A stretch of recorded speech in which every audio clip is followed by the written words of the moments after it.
નમસ્કાર દર્શક મિત્રો, કચ્છ સમાચાર ન્યૂઝ ચેનલમાં આપનું સ્વાગત છે। તો હવે ચાલો જોઈએ આજના મુખ્ય સમાચાર વિસ્તારથી। કચ્છ ભુજ ખાતે સમસ્ત રઘુવંશી સમાજ દ્વારા ભગવાન દરિયાલાલ દેવની 853મી જન્મજયંતિ હર્ષોલ્લાસ અને ઉમંગભેર ઉજવવામાં આવી હતી। આ પાવન અવસરની શરૂઆત સવારે યજમાન પરિવાર અને દાતા પરિવાર દ્વારા દરિયાસ્થાન ખાતે વિધિવત પૂજન અને મહાઆરતીથી કરવામાં આવી હતી। ત્યારબાદ દરિયાસ્થાન મંદિરેથી ભવ્ય જલયાત્રાનું આયોજન કરવામાં આવ્યું, જેમાં વરુણદેવની પૂજા પણ શ્રદ્ધાભાવે સંપન્ન કરવામાં આવી હતી। બપોર બાદ દરિયાસ્થાન મંદિરેથી ભવ્યાતિભવ્ય શોભાયાત્રા નીકળી હતી। આ શોભાયાત્રાને રઘુવંશી લોહાણા સમાજના પ્રમુખ તેમજ આગેવાનો દ્વારા પ્રસ્થાન કરાવવામાં આવ્યું હતું। શોભાયાત્રામાં મોટી સંખ્યામાં સમાજના ભાઈ બહેનો અને નાના બાળકો અલગ અલગ આકર્ષક વેશભૂષામાં જોડાયા હતા, જેનાથી સમગ્ર વાતાવરણ ભક્તિમય અને રંગીન બની ગયું હતું।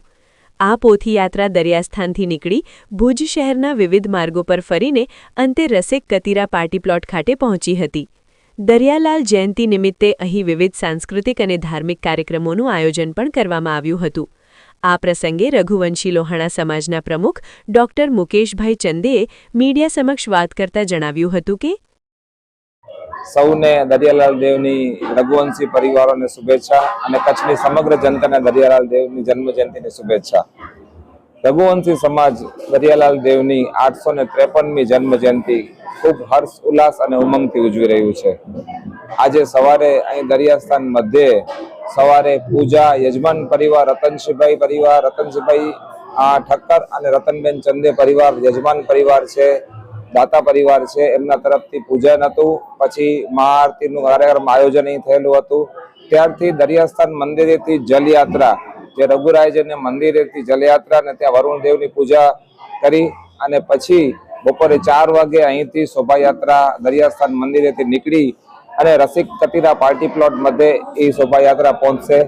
એ શોભાયાત્રાની અંદર યુવા મંડળ અને મહિલા મંડળ દ્વારા બધા જ ફ્લોટ્સ અંદર જિમ્નેસ્ટિકના શો, તલવારબાજીના શો અને એક આખી બેન્ડ જે લોહાણા સમાજે આખી ઓર્કેસ્ટ્રા બાળકોએ તૈયાર કરી છે, એ આખી સુશોભિત થઈ અને એ શોભાયાત્રા રસિક કતીરા પાર્ટી પ્લોટ મધ્યે પહોંચશે। ત્યાં સમગ્ર રઘુવંશી પરિવારના પંચકોશી એટલે માધાપર, મિર્જાપર, શુકપર, સારસ્વત બ્રાહ્મણ અને દેપાડા સમાજના લોકો ભોજન પ્રસાદનું આયોજન આરોગશે અને પછી ત્યાં મયુર દવે દ્વારા ભક્તિ સંગીતનો કાર્યક્રમ છે। તો રઘુવંશી પરિવાર દરિયાલાલ દેવની 853મી જન્મજયંતિ ખૂબ હર્ષ ઉલ્લાસ અને ઉમંગથી ઉજવી રહ્યું છે। જય દરિયાલાલ। ઠક્કર ખજાનચી ભુજ લોહાણા મહાજન શ્રી ભુજ લોહાણા મહાજન દ્વારા 853મી દરિયાલાલ દેવ ઈષ્ટદેવ દરિયાલાલની જન્મજયંતિ ઉજવે છે, ત્યારે આપણે મુકેશભાઈએ ડોક્ટર મુકેશભાઈ ચંદીએ સમગ્ર પ્રોગ્રામથી વાકેફ કર્યા। પણ એક વિશેષતા વર્ષોથી રહી છે કે સવારના ભાગમાં જ્યારે હાંડલા ગરબી મિત્ર મંડળ દ્વારા ઘણા વર્ષોથી ભુજ લોહાણા મહાજનના પ્રમુખને પાઘડી પહેરાવીને સન્માન કરવાનો એક પરંપરા છે, જે આજે પણ અકબંધ રહી છે। હાંડલા ગરબી મિત્ર મંડળ દ્વારા એ ભુજ લોહાણા મહાજનના પ્રમુખનો પાઘડી પહેરાવી સન્માન કર્યું।